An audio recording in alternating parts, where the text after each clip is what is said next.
ഈ വീഡിയോ പൂർത്തിയാകുമ്പോൾ താഴെ നോക്ക്, നിങ്ങൾക്ക് ഈ വിഷയം ഇടാൻ സമയമായിട്ടില്ല, അല്ലെങ്കിൽ ദിലീപിൻ്റെ കൂടെയാണ് ഞങ്ങളെന്ന് പറഞ്ഞ ഒന്നോ രണ്ടോ കമൻറ്റുകളും കാണാം. ഇതിന് മുമ്പ് ഇത് കൂടുതൽ കമൻറ്റുകളുണ്ടായിരുന്നു. ഇതുമായി ബന്ധപ്പെട്ട് നിങ്ങൾ പേഴ്സണൽ ഫേസ്ബുക്ക് പേജിൽ ഇട്ടാൽ പോലും മാരകമായി വന്ന ആൾക്കാർ കമൻറ്റ് ചെയ്യും. കാരണം അത്രയും വലിയ തോതിൽ ജഡ്ജ്മെന്റ് വായിച്ചിട്ട് സംസാരിക്കൂ. യെസ്. അല്ലെങ്കിൽ ഈ കേസിൻ്റെ കോടതിയിൽ നടന്ന കാര്യങ്ങൾ നിനക്കറിയാമോ, കാറിൽ കടന്ന കാര്യങ്ങൾ നിനക്കറിയാമോ എന്നൊക്കെ പറഞ്ഞിട്ടുള്ള ക്വസ്റ്റ്യൻസുമായിട്ട് വരും.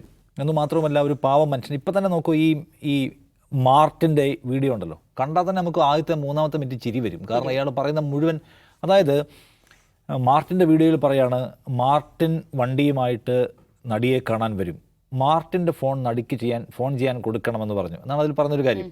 നടിക്ക് ഫോൺ ചെയ്യാൻ നടിയുടെ കയ്യിൽ 3 ഫോൺ ഇരിക്കുകയാണ്. മാർട്ടിൻ്റെ ഫോൺ വാങ്ങിയിട്ടാണ് ഫോൺ ചെയ്തത്. കാരണം മാർട്ടിൻ ഫോൺ വഴിയാണ് ഇടപാടുകൾ മുഴുവൻ പൾസറുമായി ബന്ധപ്പെട്ട് നടത്തിയത്. അപ്പോൾ അത് ഞാനല്ല, നടി തന്നെയാണ് പൾസറിനെ വിളിച്ചതെന്ന് സ്ഥാപിക്കാൻ എൻ്റെ ഫോൺ നടിക്ക് കൊടുത്തിരിക്കുകയായിരുന്നു എന്ന് പറഞ്ഞു. നമ്മളെല്ലാവരും കൂടി അത് വിശ്വസിച്ചു എന്ന മട്ടിൽ, അയ്യോ പാവം ഒരു ചെറുപ്പക്കാരൻ, അവന് ജയിലിൽ കിട്ടാതിരുന്നാൽ മതിയായിരുന്നു പറഞ്ഞ് കമൻറ്റ് ചെയ്യാൻ താഴെ ആൾക്കാർ. നിഷ്കളങ്കർ വേറെ.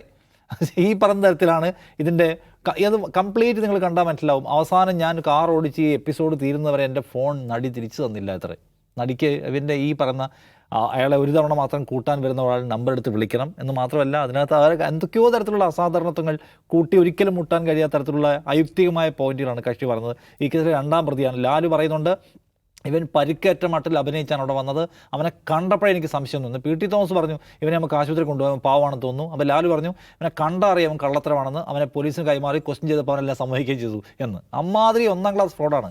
നടിയെ കൊണ്ട് പോകുമ്പോൾ ഈ പറയുന്ന അറ്റ്ലസിൻ്റെ അവിടെ വെയിറ്റ് ചെയ്യുന്ന അവർക്ക് ഞങ്ങളിവിടെ പാസ് ചെയ്യണമെന്ന് മെസ്സേജ് കൊടുത്ത മാനിയാണ് ഇവൻ. എന്നിട്ട് പറയാണ് അതൊന്നുമല്ല, ഇവർ തമ്മിൽ ഭയങ്കര ബന്ധമായിരുന്നു, സ്ഥാപിക്കാൻ ശ്രമിക്കുകയാണ്. അപ്പോൾ ഇത് കേരളത്തിലെ ആൾക്കാർ അടുത്ത് ഈ PR വർക്ക് ചെയ്യുന്നത് നോക്കണമെങ്കിൽ കഴിഞ്ഞ ദിവസം ഒരു സംഭവം കാണണം. ഒരു ദിലീപിൻ്റെ ഒരു വളരെ പോപ്പുലർ ആയിട്ടുള്ള സിനിമ ഒരു ബസ്സിൽ പ്ലേ ചെയ്തല്ലോ. ഒരു സ്ത്രീ എഴുന്നേറ്റ് നീ വണ്ടിയിൽ ഇത് പ്ലേ ചെയ്യാൻ പറ്റില്ല എന്ന് പറഞ്ഞു.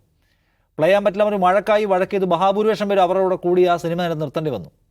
അപ്പോൾ എവിടുന്നോ ഒരു കോടതി വിധി ഒപ്പിച്ചുകൊണ്ട് ഇങ്ങോട്ട് വന്നാൽ കേരളം ആകെ അങ്ങോട്ട് കെട്ടിപ്പിടിച്ച് സ്വീകരിക്കും. അയ്യോ ഞങ്ങളുടെ ജനപ്രിയ നേട്ടാ വന്നാട്ടെ എന്നാണ് ഇവന്മാരുടെയൊക്കെ ഭാവമെങ്കിൽ അത് കയ്യിൽ വെച്ചാൽ മതി. നിങ്ങൾക്ക് പല സാധനങ്ങളും പർച്ചേസ് ചെയ്ത് കൊണ്ടുവരാൻ പറ്റുമായിരിക്കും, പക്ഷേ ജനത്തിൻ്റെ മനസ്സ് എന്ന് പറയുന്നത് വേറെയാണ്. കഴിഞ്ഞ ദിവസം നമ്മുടെ കൊച്ചി ബ്യൂറോയിലെ ആൾക്കാർ ഇറങ്ങിപ്പോയിട്ട് ഭബ്ബ എന്ന് പറയുന്ന സിനിമ പുറത്തു വരുന്നുണ്ട്, എന്താണെന്ന് ചോദിക്കുന്നു. സ്ത്രീകളോട് മാത്രം ചോദിക്കുന്നത്. ബഹുഭൂരിപക്ഷം പേരും നമ്മുടെ പെൺകുട്ടികൾക്ക് ഇറങ്ങി അടക്കണമല്ലോ എന്ന ചോദ്യം തിരിച്ചു ചോദിക്കുകയാണ്. എന്ന് വെച്ചാൽ സ്ത്രീ സുരക്ഷയുമായി ബന്ധപ്പെട്ട്. അതുകൊണ്ട് നിങ്ങൾ പർച്ചേസ് ചെയ്ത് കൊണ്ടുവരുന്നതിൻ്റെ കൂടെ കേരളത്തിൻ്റെ ആകെ ജനവിശ്വാസവും കൂടെ വന്നേക്കും എന്ന വിചാരമൊന്നും വേണ്ട. ഇപ്പോൾ എറണാകുളത്തൊരു ക്ഷേത്രത്തിൽ ഇദ്ദേഹം ടിക്കറ്റ് വിതരണത്തിൻ്റെ മുഖ്യാതിഥിയായിരുന്നു. പിന്മാറേണ്ടി വന്നല്ലോ. അവിടുത്തെ പ്രധാനപ്പെട്ട ക്ഷേത്രമാണ് എറണാകുളത്തെ ക്ഷേത്രം. എനിക്ക് ക്ഷേത്രത്തിൻ്റെ പേര് ഓർമ്മയില്ല. അദ്ദേഹത്തെ അതിഥിയായി ക്ഷണിച്ചതിന് കാരണം എന്താണ്? വലിയ പ്രതിഷേധം ഉയർന്നു വന്നു, ഇയാൾ വേണ്ടെന്ന്. അതെന്താ പ്രതിഷേധിക്കാൻ കാരണം എന്താണ്? ഇയാൾ കുറ്റവിമുക്തനായിട്ട് അഗ്നിശുദ്ധി വരുത്തി വന്നിട്ടുള്ള മനുഷ്യനല്ലേ. മലയാളിക്കറിയാം ഇതിൻ്റെ പിന്നിലൊരു വലിയ കുശാഗ്ര ബുദ്ധിക്കാരനുണ്ടെന്ന്. നിങ്ങൾ ഈ വിധിപ്രസ്താവം വായിച്ചു നോക്കണം ദിവ്യ. ആ വിധിപ്രസ്താവത്തിൽ നടന്ന ഇൻസിഡൻറ്റ് എന്താണെന്ന് വേർഡ് ടു വേർഡ് വെർബാറ്റം എഴുതി വെച്ചിട്ടുണ്ട്. അത് വായിച്ചാൽ സാധാരണ മനസാക്ഷിയുള്ളൊരു മനുഷ്യൻ്റെ ഹൃദയം തകർന്നു പോകും. അതിൻ്റെ പിന്നിലൊരു ബുദ്ധികേന്ദ്രം ഉണ്ടെന്നും ഇത് പൾസർ സുനി എന്ന് പറയുന്നൊരു ക്രിമിനൽ ഒറ്റയ്ക്കുള്ള പണിയല്ലാന്ന് മനസ്സിലാക്കാൻ ആ ഭാഗം മാത്രം വായിച്ചാൽ മതി.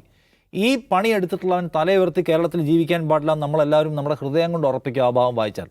അത്ര ക്രൂരമായ പ്രവർത്തനമാണ് അവർക്കെതിരെ നടത്തിയിട്ടുള്ളത്. എന്നിട്ട് അതിനകത്തൊരു ദീർഘകാലത്തേക്ക് ആ വീഡിയോ ഉപയോഗിക്കാനും ബ്ലാക്ക്മെയിൽ ചെയ്യാനും ഉദ്ദേശമുള്ള ഒരു ബുദ്ധികേന്ദ്രം പ്രവർത്തിച്ചു. അത് നമുക്ക് ഉറപ്പായും മനസ്സിലാവുന്ന ഒരു സംഗതിയാണ്.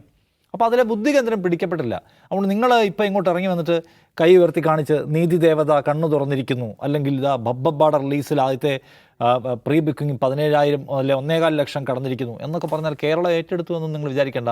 ലാലേട്ടൻ എന്ന് പറഞ്ഞാൽ മോഹൻലാൽ എന്ന് പറഞ്ഞാൽ കേരളത്തിൽ ഏറ്റവും സ്വീകാര്യതയുള്ള നടനാണ്. അദ്ദേഹത്തോടെ കൂടെ ചേർത്ത് എത്തിയാൽ അദ്ദേഹം ഒറ്റയ്ക്ക് അഭിനയിച്ച സിനിമകളൊന്നും വിജയിക്കാൻ പോയിട്ടുണ്ട്. പിന്നെ ഇയാളുടെ കൂടെ അഭിനയിച്ചാൽ അതിനോട് വിജയിച്ചോളും, അല്ലെങ്കിൽ ഇതെല്ലാം കൂടി ഒരു സ്വീകാര്യത കിട്ടിക്കൊള്ളുന്ന ധാരണയുണ്ടെങ്കിൽ അത് വെറുതെയാണ്. ദിലീപിനെ ഇപ്പോഴും ആളുകൾ ഈ കേസിൽ സംശയത്തിൻ്റെ സ്ഥാനത്ത് തന്നെയാണ് നിർത്തിയിട്ടുള്ളത്. ദിലീപ് ഞാൻ നേരത്തെ പറഞ്ഞില്ല, ദിലീപ് ഈ കേസ് കഴിഞ്ഞ് പുറത്തിറങ്ങി വരുമ്പോൾ ദിലീപ് ആദ്യം പറയുന്ന വാക്ക് ദൈവത്തിന് നന്ദിയെന്നോ നീതി നടപ്പായെന്നോ സന്തോഷമൊന്നുമല്ല. ആദ്യം പറയുന്ന വാക്ക് മഞ്ജു വാര്യർക്കെതിരെയാണ്.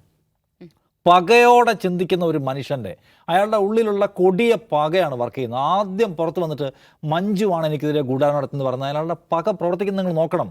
അയാൾ ആശ്വാസം കൊണ്ട് പൊട്ടിക്കരയല്ല, അല്ലെങ്കിൽ അയാൾ ആനന്ദാശ്രു പൊഴിക്കുകയല്ല, മറിച്ച് അയാളുടെ ഉള്ളിലെ പ്രതികാരത്തിൻ്റെ തീ പുറത്തേക്ക് വരികയാണ്. അതിലുണ്ട് അയാളുടെ പക എന്ന് പറയുന്ന സംഗതി എന്താണ്, വൈരാഗ്യം എന്താണെന്ന്. അത് കേരളത്തിൽ നല്ലപോലെ മനസ്സിലായിട്ടുണ്ട്. അതിൽ ഇമാതിരി മാക്രി സാധനം ഇറക്കിയിട്ട് ഈ കേസിലെ 1ാം ക്ലാസ് ക്രിമിനലായിട്ടുള്ള മാർട്ടിൻ അവൻ്റെ റെക്കോർഡ് ചെയ്ത് വെച്ച വീഡിയോ അത് കാണിച്ചിട്ട് അതിന് താഴെ കുറേ 10,000 പെയ്ഡ് കമൻറ്റ് കൊണ്ടുവന്നിട്ടാൽ കേരളം അങ്ങോട്ട് മാറിക്കളയും. കേരളം ഇതിനേക്കാൾ വലിയ പുള്ളികളെ ഇതിനേക്കാൾ വലിയ പുള്ളികളെ കേരളം എടുത്ത് എറിഞ്ഞിട്ടുണ്ട്, തോപ്പിച്ചിട്ടുണ്ട്. ഞാൻ പേരൊന്നും പറയുന്നില്ല. അതുകൊണ്ട് ഇതൊക്കെ സിമ്പിളാണ്. കയ്യിൽ കാശുണ്ടെങ്കിൽ നടക്കും എന്നത് പള്ളി പറഞ്ഞാൽ മതി.